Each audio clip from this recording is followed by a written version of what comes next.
আসসালামু আলাইকুম সুপ্রিয় দর্শক, আশা করি সবাই অনেক ভালো আছেন। যারা নতুন বিল্ডিং তৈরি করেছেন, বিল্ডিংয়ের জন্য লিফটের প্রয়োজন, তো তাদের জন্য আজকের ভিডিওটা অত্যন্ত গুরুত্বপূর্ণ। চাইনিজ লিফট কেমন, চাইনিজ লিফট কি আপনার বিল্ডিংয়ে লাগাবেন?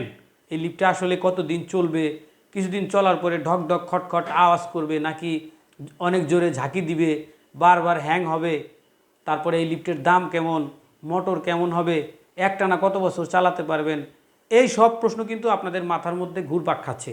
এই জন্য চাইনিজ লিফট কিনতে আপনারা অনেকেই দ্বিধাগ্রস্ত হচ্ছেন। তো আজকের এই ভিডিওতে আমি চাইনিজ লিফট সম্পর্কে আপনাদেরকে জানানোর চেষ্টা করব। অবশ্যই ভিডিওটি সম্পূর্ণ দেখবেন। আর যারা এখনও আমার চ্যানেলটি সাবস্ক্রাইব করেননি, এ ধরনের ভিডিও পেতে হলে অবশ্যই চ্যানেলটি সাবস্ক্রাইব করবেন। তো শুরু করা যাক ভিডিওটি। দেখেন, চাইনিজ লিফটের কথা বলতে গেলে আপনাকে প্রথমেই ভাবতে হবে আপনার হাতে যে মোবাইলটা আছে সেই মোবাইলের দিকে। এই মোবাইলটা কোন দেশ থেকে আসছে? বাংলাদেশে বেশিরভাগ মোবাইল কিন্তু চায়না থেকে আসে। তো লিফটের ক্ষেত্রেও এর ভিন্ন না। সারা বিশ্বে, বাংলাদেশে তথা সারা বিশ্বে চাইনিজ লিফটের সরাসরি। সারা বিশ্বে যত লিফটের কোম্পানি আছে, সবচেয়ে বড় লিফটের কোম্পানি হচ্ছে চায়নাতে অবস্থিত। লিফটের যত ম্যাটেরিয়ালস আছে, খুচরা ম্যাটেরিয়ালস, সব কিন্তু চায়না থেকে উৎপন্ন হয়। তো আপনাকে জানতে হবে যে আসলে চাইনিজ লিফটের মধ্যে কোয়ালিটি সম্পন্ন লিফট কি আপনি নিচ্ছেন নাকি আনকোয়ালিটিফুল লিফট আপনি নিচ্ছেন, সেটা আপনাকে জানতে হবে। লিফটের কোয়ালিটি সম্পর্কে জানতে হলে আপনি আমার ভিডিওগুলো ফলো করতে পারেন। ইতিমধ্যে লিফট সম্পর্কে অনেক ভিডিও আমাদের ইউটিউব চ্যানেলে আপলোড করা হয়েছে।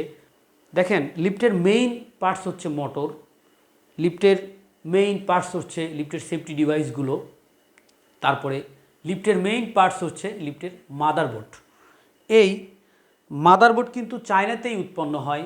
এই মাদারবোর্ডগুলো আবার কপিও হয়, সেটাও কিন্তু চায়নাতে উৎপন্ন হয়। আপনাকে জাস্টিফাই করে বের করতে হবে যে কোনটা কপি মাদারবোর্ড এবং কোনটা অরিজিনাল মাদারবোর্ড।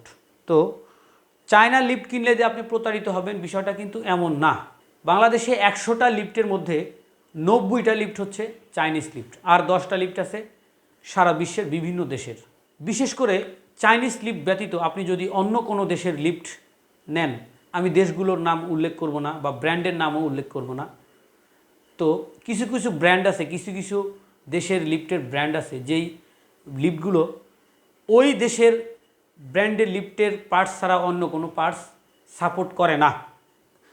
অবশ্যই লিফট কেনার ক্ষেত্রে আমি সাজেস্ট করব আপনারা চাইনিজ লিফট কেনেন। আপনাকে মাথায় রাখতে হবে লিফটের সেফটি বিষয় সম্পর্কে আপনাকে জানতে হবে। যেখান থেকে লিফট কেনেন না কেন, অবশ্যই লিফটের সেফটিটা প্রথমে ইনশিওর করবেন।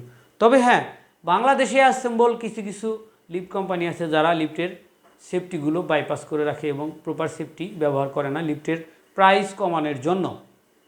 তো আপনারা যদি ভালো কোম্পানির কাছ থেকে লিফট নেন, তাহলে কিন্তু এই বিষয়ে আপনি 100% স্যাটিসফাই থাকতে পারবেন। ভালো কোম্পানি যারা লিফট বাংলাদেশে প্রোভাইড করে, তারা কিন্তু তাদের লিফটের সেফটিটা প্রথমে প্রাধান্য দেয়। তো আমি ব্যক্তিগতভাবে একজন লিফটের ক্ষুদ্র লোক হিসাবে আপনাদেরকে সাজেশন করব যে আপনারা চাইনিজ লিফটই আপনার বিল্ডিংয়ে লাগাবেন। তাহলে কি হবে, আপনার লিফটের পার্টসগুলো যথাসময়ে এবং রিজনেবল প্রাইসে সারা বাংলাদেশে যে কোনো লিফট কোম্পানির কাছে পাবেন। এবং অন্যান্য কান্ট্রির লিফটের থেকে চায়নার যে লিফটগুলো আছে সেগুলোর গঠন প্রণালী অনেকটাই সহজ, যার কারণে বাংলাদেশের যে কোনো লিফটের ইঞ্জিনিয়ার বা যে কোনো লিফটের কোম্পানি কিন্তু চাইনিজ লিফটগুলো আপনাদের সার্ভিস প্রোভাইড করতে পারবে, স্পেয়ার পার্টস প্রোভাইড করতে পারবে।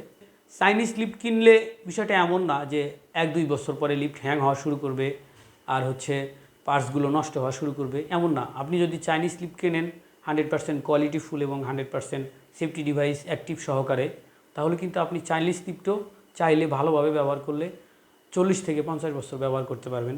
এর মধ্যে কিছু সমস্যা হইতে পারে, ধরেন পুশ বাটন, তারপরে ডিসপ্লে, তারপর ম্যাগনেটিক কন্ট্যাক্ট, এগুলো সব লিফটেই হয়। এগুলোর জন্য খুব বেশি টাকা খরচ করতে হয় না। তো আমি ব্যক্তিগতভাবে আপনাদেরকে সাজেশন করব আপনারা অবশ্যই চাইনিজ লিফট কিনবেন এবং প্রপার সেফটি ডিভাইস সহকারে লিফট আপনি কিনবেন। আশা করি সবার ভালো লেগেছে। আজকের ভিডিওটি এখনই শেষ করছি। সবাই ভালো থাকবেন, সুস্থ থাকবেন। আল্লাহ হাফেজ।